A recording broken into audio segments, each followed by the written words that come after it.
Well, welcome everyone to another exciting edition of Climate Science on Tap. As always, my name is McDonald. I'm your host tonight. We've got some great material for you coming off of last week's Salish Sea Ecosystem Conference and the recent proclamations by the governor about salmon and orcas. We thought this was a great event to have tonight because we're going to talk about Puget Sound, the fate of Puget Sound, and what we might expect in the future with climate change. We have some great panelists to give you some fantastic presentations. We have Christopher Krembs from Washington State Department of Ecology. All right.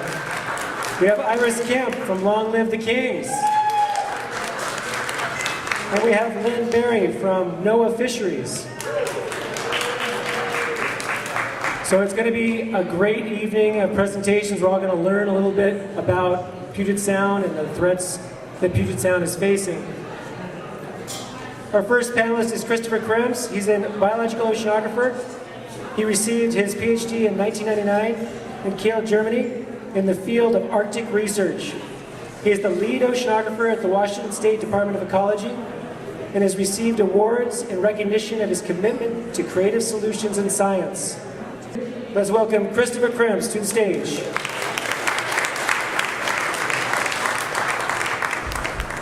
Okay, good evening everyone. But I'm somebody that I know. So I would like to give a talk. This is my team at Ecology. I'm with the long-term monitoring program, and so we collect data in Puget Sound on a monthly basis. But what I want to do is connect how climate and climate patterns sort of translate into sort of processes within the state and ultimately affect water quality and also the performance of the food web. So let's start with the big picture. You probably all heard about the blob, the large temperature anomaly in the Pacific. Then we had El Nino and La Nina. And this is basically just from March of this year. Even though we have a cold equator and these are sea surface temperatures, we still have a lot of warm energy in the Pacific. So the point that I would like to make is that we're actually connected to the large-scale climate pattern. And you might sort of remember this picture in the Seattle Times, sort of the atmospheric river.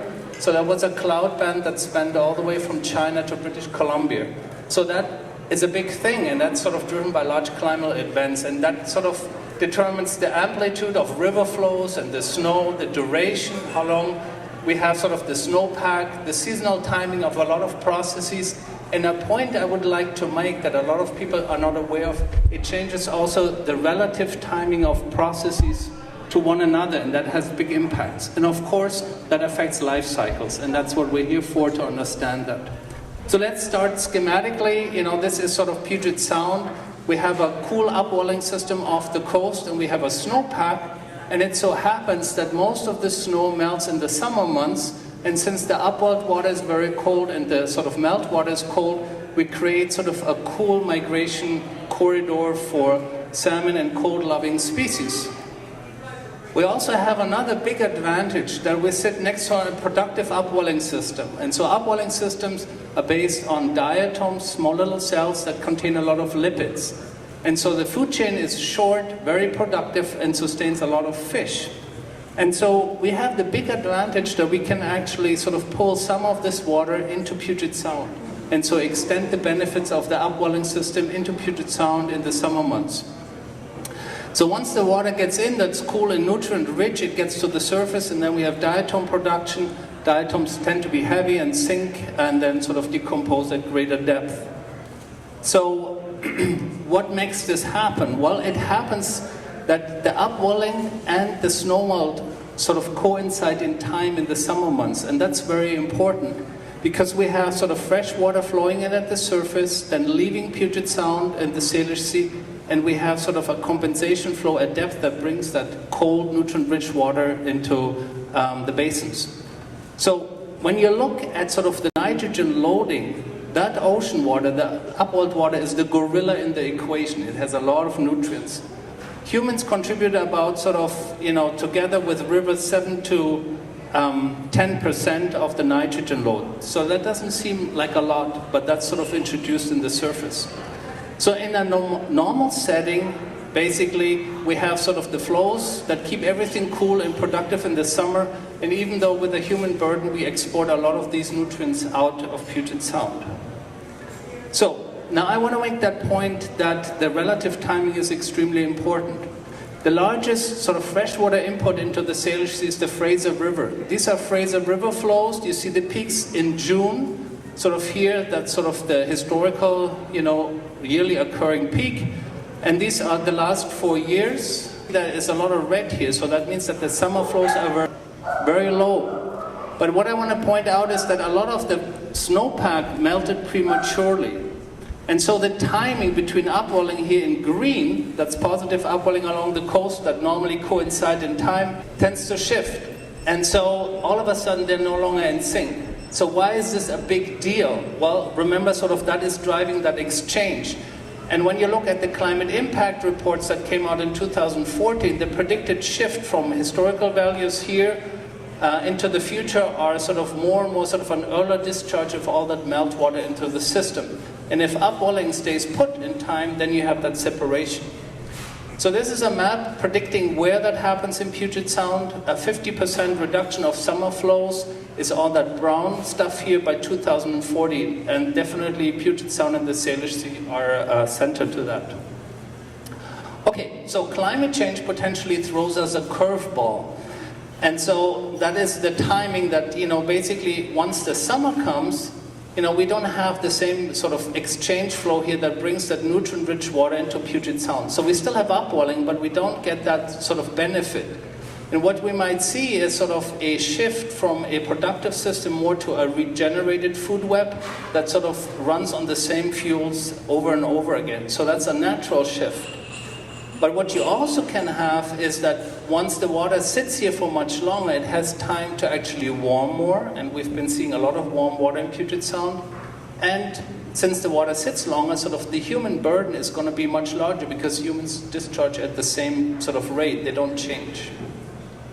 Okay, so let's talk first about temperature. Temperature is a very important cue for a lot of marine organisms to sort of match the productive cycle of phytoplankton sort of throughout the season. And you can imagine if temperatures change, the timing of a lot of organisms relative to the productive cycle changes as well. Plants tend to be more sort of in tune with the photoperiod in Puget Sound, so they might be potentially a mismatch. What I want to point out, though, is there are sort of physiological limits for a few candidates. With ice over Puget Sound, we've seen a lot of little schools of fish, and they turned out to be all sardines, so anchovies, I apologize. And so anchovies cannot withstand winter temperatures colder than 9 or 8 degrees. So in the recent years, when it was warmer, they can actually overwinter in Puget Sound and match that spring bloom. And these are other examples here how that might be affected. And then, of course, we see herring spawning in nearshore environments. And I want to start with a good message. 2017, we've seen already, a lot of herring spawning here, this milky white stuff in the water all along on Whidbey Basin out here. And the predictions are that the snowpack is actually very good for 2018 into the spring, and the predictions are also colder temperatures and higher precipitation. So far it's looking pretty good. But we've seen a lot of sort of changes and sort of massive blooms in Puget Sound. This is in Hood Canal 2017 here.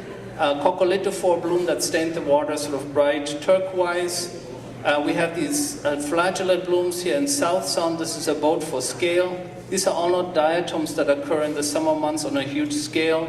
Some of them hang out in marinas, like here in South Sound. We see a lot of macroalgae floating at the surface. This is the northern tip of Bainbridge Island. We have a lot of sort of blooms near the Kitsap Peninsula, near Bremerton, right here in Dice Inlet or Sinclair Inlet, all in the summer months. These are boats for scale. And Carr Inlet had sort of a massive bloom as well. So these are all not diatoms, but other species that do not store the energy in form of lipids, something we sort of cherish with diatoms, but in form of carbohydrates. But so potentially the food quality is different for fish. Okay, so we do sort of studies and trend monitoring. We're sort of interested in eutrophication of the system. This is our station network that we visit monthly by float plane or also by boat. So we measure a suite of variables, and we know kind of what to expect at each station, so we can look at what is different each year, which we call sort of anomalies, by comparing it to a baseline. And when we do that, we can look at sort of eutrophication trends. And so that's what I want to show here, is sort of potentially what could explain these large sort of dinoflagellate blooms that we see in Puget Sound. The silicate to nitrogen ratio is sort of a nutrient balance that is a putative eutrophication indicator in the literature. And when you look at it over time, and these are interannual variabilities, you see sort of the continuous decline. So that means that nitrogen gets higher or silicate gets lower. Well, silicate didn't really change, so nitrogen actually got higher proportionally. So how can this happen? Well, sort of human inputs have a higher proportion of nitrogen in sort of the effluent and not silicate. So that might be driving it, but we don't know exactly what it is. But what it does is it changes the nutrient balance and potentially can change the base of the food web. And flagellates can benefit of sort of shifting nutrient values as that and sort of opportunistically grow to high biomass.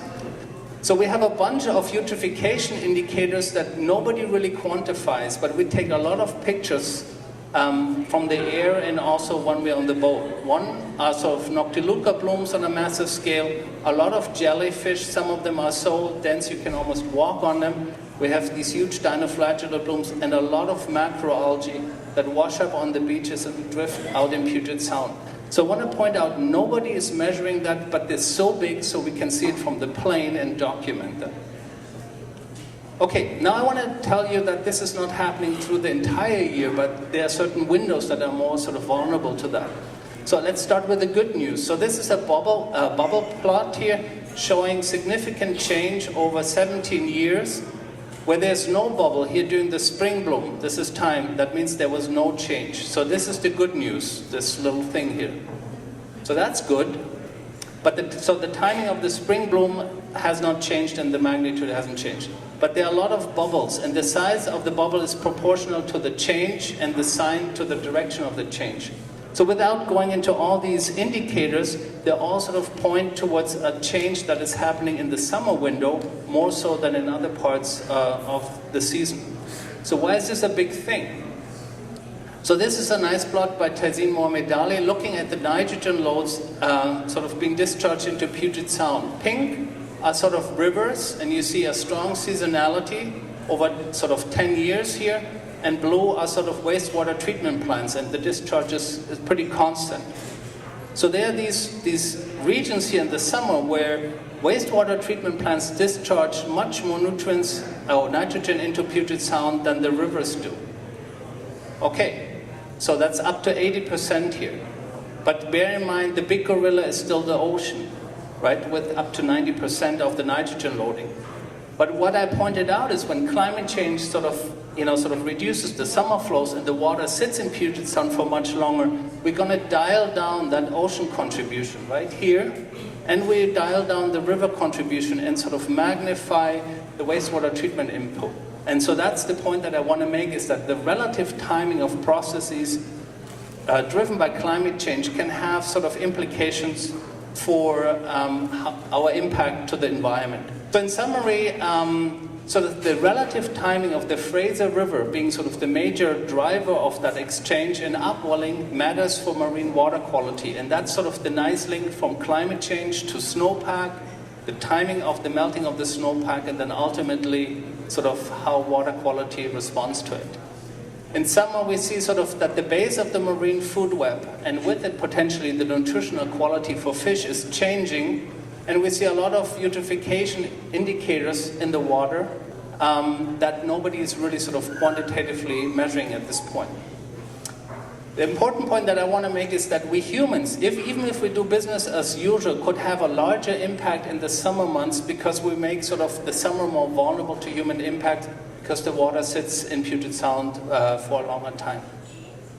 All I want to say is we have data and we can correlate it. So we have a lot of correlations, but we cannot prove causation. So we're really trying to engage the scientific community to sort of study these phenomena in much more detail. So we basically formulate hypotheses that the scientists can test, sort of put out these schematic drawings, how we shift from a sort of diatom-based linear food chain here that's productive to something that has a lot of nuisance species like Noctiluca and jellyfish, and sort of cycles nutrients more in the surface and overall is less productive to fish. And I have 1 minute, and thank you very much. So our next speaker is Iris Kemp. She's an ecologist at Long Live the Kings, a Seattle-based nonprofit that works to restore wild salmon and steelhead populations and to support sustainable fisheries. She earned her master's degree in aquatic and fishery sciences from the University of Washington, where she studied the distribution and feeding habits of juvenile salmon in Puget Sound. So she is an expert in this topic. Although she's not a native of the Pacific Northwest, Iris is passionate about understanding the dynamics of the Salish Sea and preserving its beauty and bounty for future generations to enjoy. So without further ado, I will introduce Iris Kemp.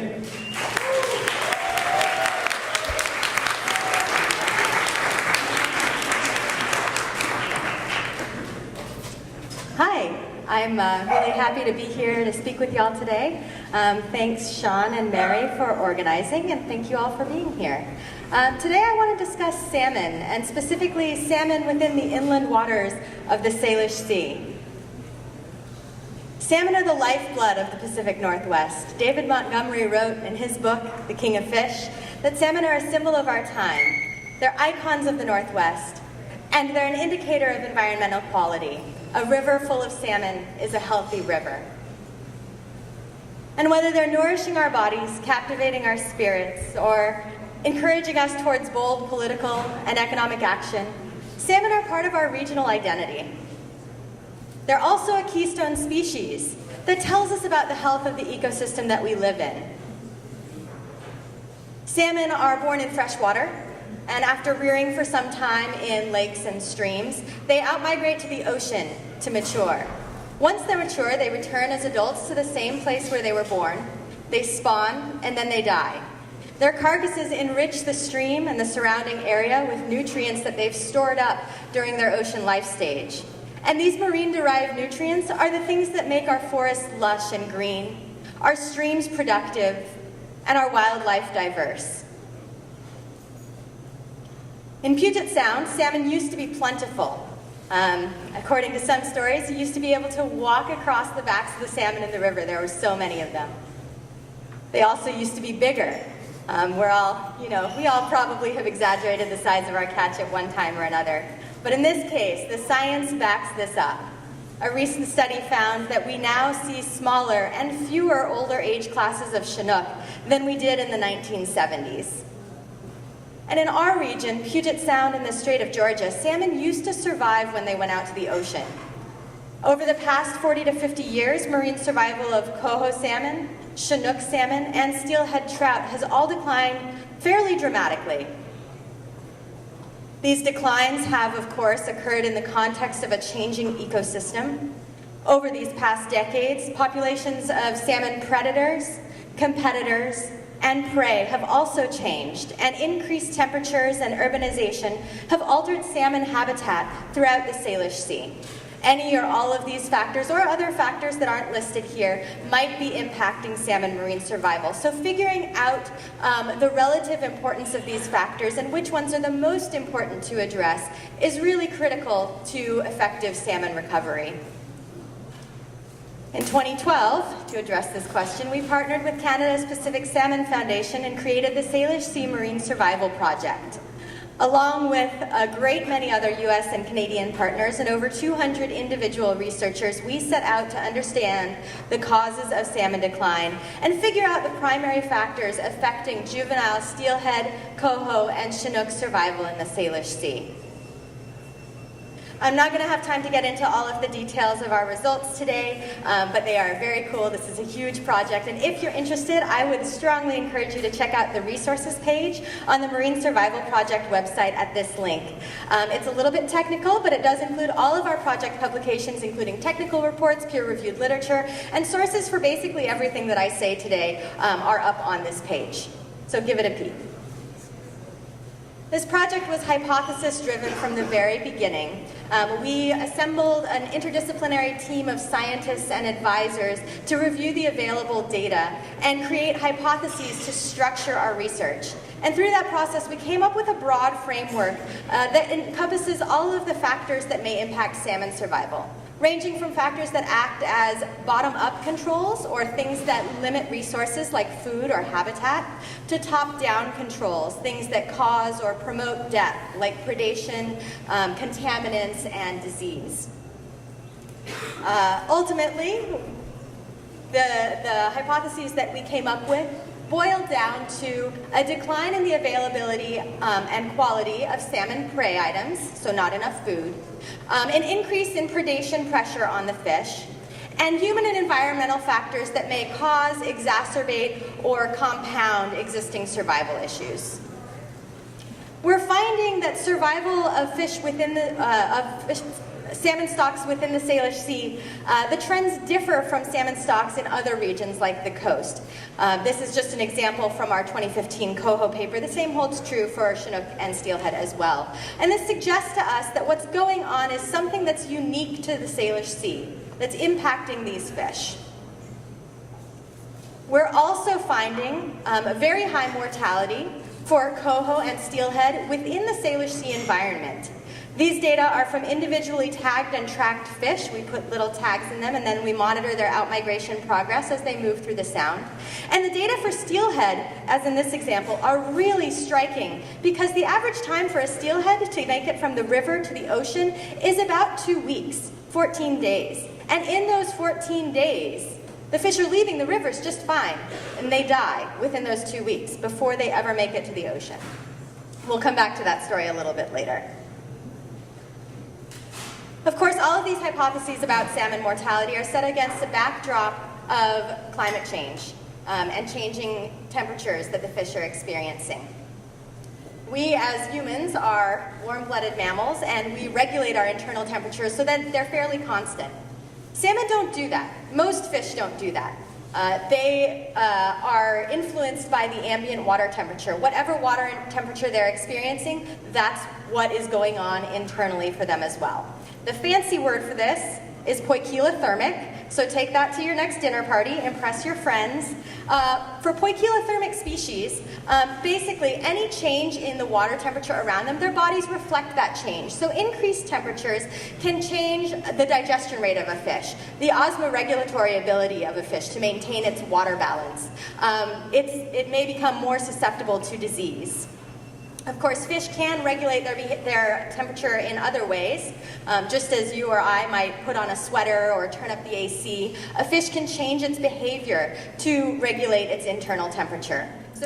So just down the street, for example, at the Ballard Locks, summer temperatures become really hot, high enough to get stressful for adult salmon. So returning adults will often find pockets of cooler water or refuges, and they'll hold there until temperatures drop enough for them to continue their migration.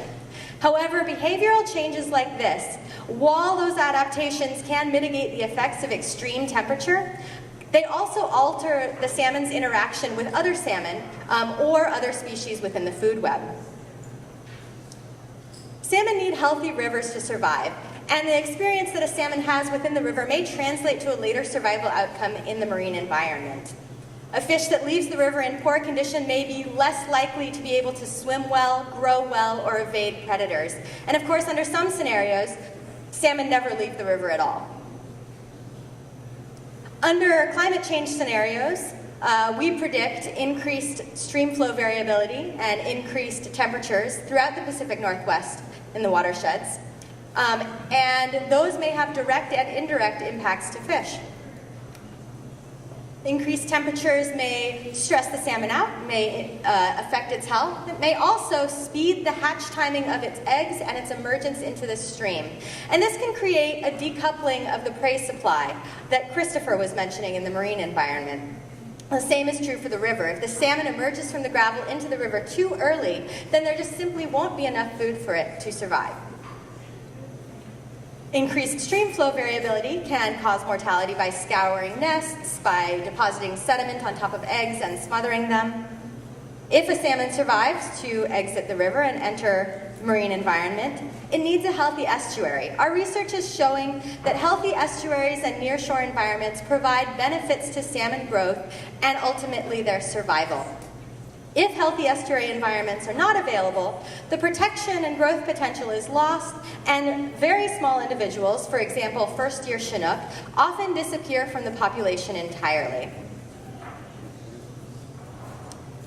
Of course, temperature impacts growth when the fish are in the estuary and as they move through the marine environment. This example is temperature curves. So each curve is a theoretical feeding rate that a fish can achieve in the marine environment. And the peak of each curve is the optimum temperature to achieve growth at that feeding rate. The green bar here shows the temperatures that we measured in nearshore Puget Sound habitats in 2014. And we observed feeding rates in these fish of just over 30%, that lowest line on the plot. Given that information, you can see that some of these habitats were actually exceeding the temperatures that the salmon needed to grow. And this is important because for salmon in Puget Sound, early marine growth can translate into later survival. Basically, the more you grow, the bigger you grow, the earlier on in your marine residence, the more likely you are to survive to adulthood. And we know this because we've looked at salmon scales. Salmon scales are, well, fish scales in general, are like the rings of a tree. You can count up the rings on the scale and measure the distance between them and understand how the fish was growing at any given point in its life prior to when you collected the scales. Using these data, we've found a very good correlation between early marine growth and survival to adulthood. We've also found that for some Puget Sound Chinook populations, growth has declined over time in tandem with survival declines. Of course, the bigger a fish gets, the more prey it can access. When they enter the marine environment, they're mostly feeding on zooplankton, these tiny little marine creatures. But as they grow bigger and bigger, they increasingly start to feed on fish. And the sooner a salmon can feed on fish, the more growth benefit it may have. Our research has shown a correlation between eating fish, particularly eating herring, and higher growth hormones in these salmon, suggesting that eating fish provides a growth benefit and a later survival benefit. So it turns out that to have a healthy marine habitat, the prey that a fish can find is really, really important. In Puget Sound, crab larvae, herring, and sand lance are particularly important components of the Chinook, coho, and steelhead diet. And so monitoring these populations, understanding their health, understanding their seasonal and their yearly variability, and coming up with strategies to benefit those populations will also benefit salmon populations. Temperature in the marine environment can affect food availability just as it can in the river. Plankton blooms, the timing is determined generally by temperature and sunlight. So if increasing temperatures in Puget Sound create an earlier plankton bloom, then the peak prey availability may not match with the peak salmon feeding need. So really, to understand salmon growth and survival, we have to get a handle on prey. What are they eating? What are the prey populations doing? And we were very lucky to begin to initiate a zooplankton monitoring program just prior to the arrival of the impacts of the warm blob that Christopher talked about in Puget Sound. So in 2014, when we started this program, temperatures were generally normal. In 2015 and 2016, it got hot out there. And in 2017, some regions of Puget Sound started gradually cooling back down. And it turns out, based on the data that we're collecting through this program, we can see the zooplankton community's reaction to those temperature changes. They're responding in really neat and sometimes unexpected ways. We're still working on collecting enough data to really get into those questions, but our initial results, our preliminary results, are very encouraging. The zooplankton are reflecting climate signals. They are also linking to salmon marine survival. And this is really important because if prey can predict salmon survival, this is essential knowledge for forecasting salmon returns and understanding how best to benefit those populations. Moving just quickly on up the food web, we get into predation pressures. Salmon are really tasty, I'm sure we all are aware of that, and they have a wide array of potential predators, ranging from mammals to seabirds to other fish species. One of the predators that our research is indicating is an issue for salmon at the moment is harbor seals. So over the past several decades, over the period of salmon decline, harbor seal populations in the Salish Sea have more than tripled. Based on our studies with seal tagging, behavioral insights, and scat sampling, where we collect seal poop and look through it for salmon bones and DNA, we've found direct and indirect evidence of seal predation on juvenile salmon and steelhead. Some of the models associated with this project have estimated a 9-fold increase in seal predation on salmon within Puget Sound, and up to about 40% of juvenile Chinook and coho in the Strait of Georgia may be eaten by seals. Of course, we can't blame seals for everything. After all, in the past, seals and salmon have coexisted at high abundances. So, we're investigating the underlying factors that may have caused higher predation pressure on salmon today. For example, declines in other prey species may instigate a prey-switching behavior. So in a year where a harbor seal's preferred prey is not available, it may be more likely to eat salmon and other non-preferred prey fish. This is just an example of our preliminary data showing that in years where anchovy were abundant in Puget Sound, steelhead survival through Puget Sound was much higher. Coincidentally, in the past couple of years where we've been measuring seal diets, we have started to see anchovy and seal diets. So, I think we can all agree, it's a complicated story. There are a lot of factors that may impact salmon survival, and we're continuing our research to determine the prioritization of those factors. Which factors really can we address? You can help with this research. I want to take just a quick moment to introduce my colleague Susan, who's going to talk about one of our newest educational outreach campaigns. It's based on the tagging and tracking work that we do with Puget Sound steelhead in partnership with NOAA every year. So basically, we insert these tiny little acoustic tags in the belly of wild steelhead smolts that are ready to leave the river. The tag's about the size of your thumbnail, and it emits a unique acoustic code. That code is picked up by our array of underwater receivers in Puget Sound, and in some years, we've also deployed receivers on the backs of harbor seals, so the seals are out there listening for the tags as well. And these data allow us to track where the fish goes and whether it survives to make it to the Pacific Ocean.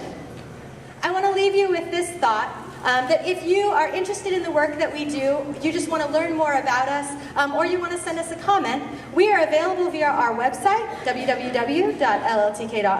We're also active on Facebook, Twitter, and Instagram, and we love hearing from folks. Thank you very much.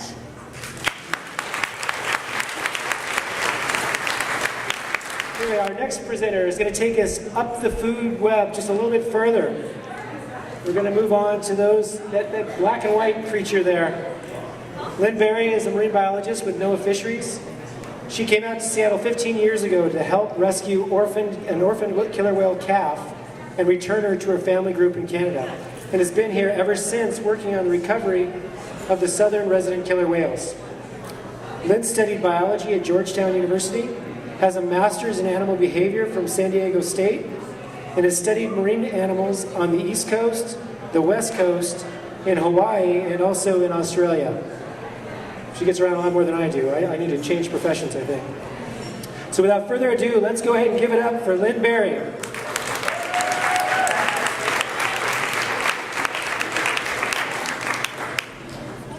Hi, thanks everyone for sticking in there for the top of the food chain.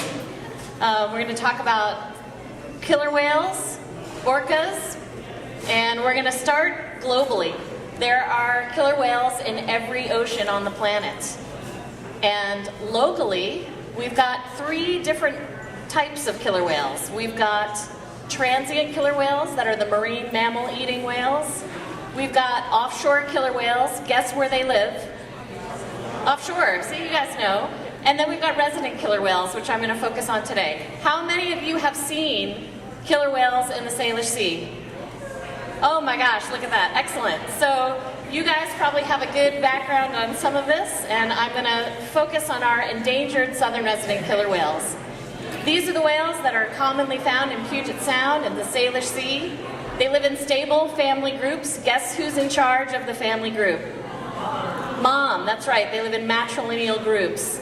And these guys love salmon, and they like Chinook salmon. And as you've heard, some of those Chinook salmon are not doing very well. These are acoustic animals. How many people have maybe had a little trouble hearing because there's noise? Yes, that's how whales find their food. They use sound, so they need quiet environment. They also use sound to communicate. They're very chatty. They have distinct dialects, almost an accent for the southern residents. And the three pods, J, K, and L, they make unique sounds. And these whales have unique behaviors. And we can tell them apart by photo identification using their saddle patch pattern and a dorsal fin. And we know every whale in the population. We have trading cards with the names of the whales. Stop by the NOAA table and grab a few. These southern resident killer whales are listed as endangered under the Endangered Species Act, and NOAA has also named them as one of our species in the spotlight. It's kind of a dubious distinction to be a species in the spotlight. It means you're at risk for extinction, and that we need to rally all of our partners to work on recovery. So in the 1990s, this small population of whales had an almost 20% decline. So from about 100 whales, we went down to around 80. And then they've been hovering somewhere in that 80 for a while until the last 10 years or so, and we've seen a continued decline. And the annual census done by the Center for Whale Research in Ken Balcom on San Juan Island counted 77 whales last summer, and we know another whale has gone missing since then. So there's only 76 whales in this endangered population. The major threats for these whales are prey availability. Are there enough of those Chinook salmon to feed the whales? They are at the top of the food chain, so they can accumulate contaminants throughout their lives. That can be a health issue for the whales. And as I mentioned, they're acoustic animals, so things like vessels and sound can disturb their behavior, their communication, and their foraging. And they were listed as endangered in 2005. And so we've embarked on an aggressive recovery program. And I'm going to walk through three kind of pillars of that program. The first is prey availability. So how do we know that these southern resident killer whales are eating Chinook salmon? Well, it's because we follow behind them and use very sophisticated equipment. It's a pool net, yes. And we collect scales and tissue that the whales leave behind. Not only are they messy eaters, but they share food with each other, so they leave bits behind. And you heard from Iris how much information is in a scale. We can not only tell how old that fish was, we know the whales like the older, larger fish, but we can tell what kind of salmon it is. So here this pie chart shows that in the summer months around the San Juan Islands, Chinook is the just dominant part of their diet. They do eat some other types of salmon, but really are dependent on those Chinook. In addition to collecting that prey and scales, we can also collect other samples. What do you think is in that bottom picture in the net? Any ideas? Poo! It's whale poo, yes, of course. So we can learn about what they're eating. We can get genetics. We know which whale is the owner of that poo. And we can learn about all the different things they're eating. We can also look at hormone levels. We can look at contaminants. Poo is a wealth of information, let me tell you. So another fancy technology, and this time I'm serious, is using drones to take aerial photos of southern residents. And that way we can look at their body condition. We can see if they're looking fat or skinny. And we can tell the whales apart. Here you can see total PCB levels, and that's from biopsy samples of the whales. We can see what's in their blubber. And we can tell the difference between J, K, and L pod. They have some different levels of contaminants. We can tell differences in males versus females. Males accumulate their contaminants their whole lives. And females are actually able to offload some of those contaminants. But unfortunately, the way they do that is through their milk to their calves. And there's a blue line on that graph, and that's a graph that's been a level of PCBs that's been shown to have immune function problems in seals and other marine mammals. So as you can see, most of the whales in the population are above that level that can be harmful.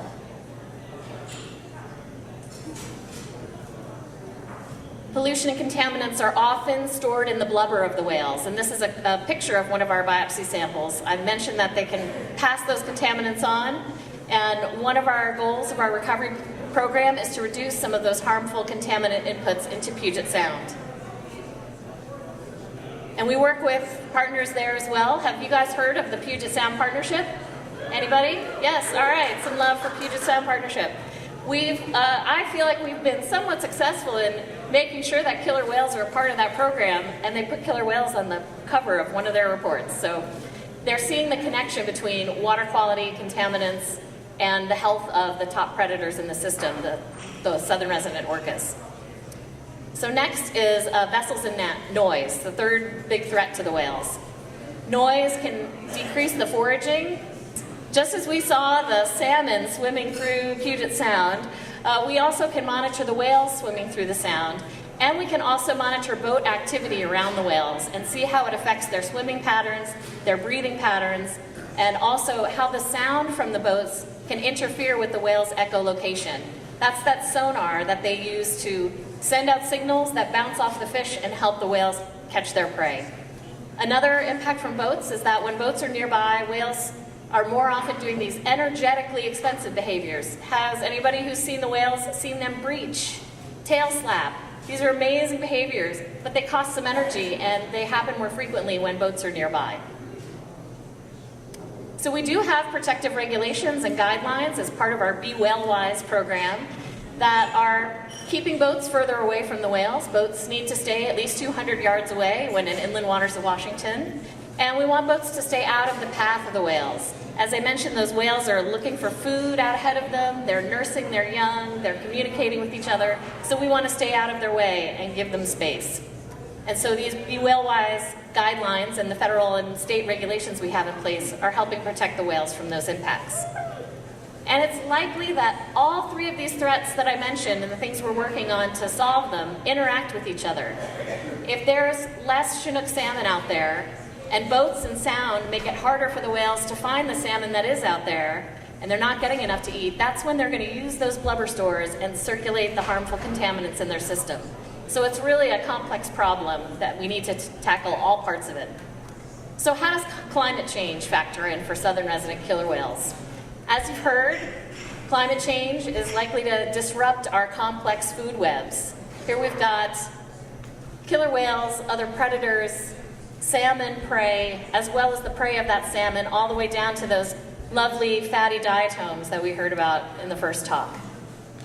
So we can expect that the range is going to shift for some of these species, and that range could shift for other marine mammals as well. And these changing ranges for marine mammals could expose them to novel and new diseases that they might not be used to that could cause a problem. And for southern residents, only 76 whales, and they can all be in the same place at the same time. It's called a superpod. They can be really at risk for something like a disease outbreak.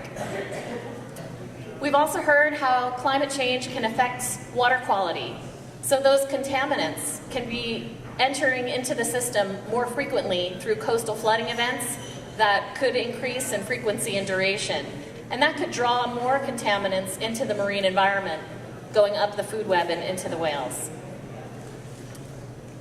So we're really focused on southern resident killer whale recovery. We want that 76 whales to be double that size or even higher.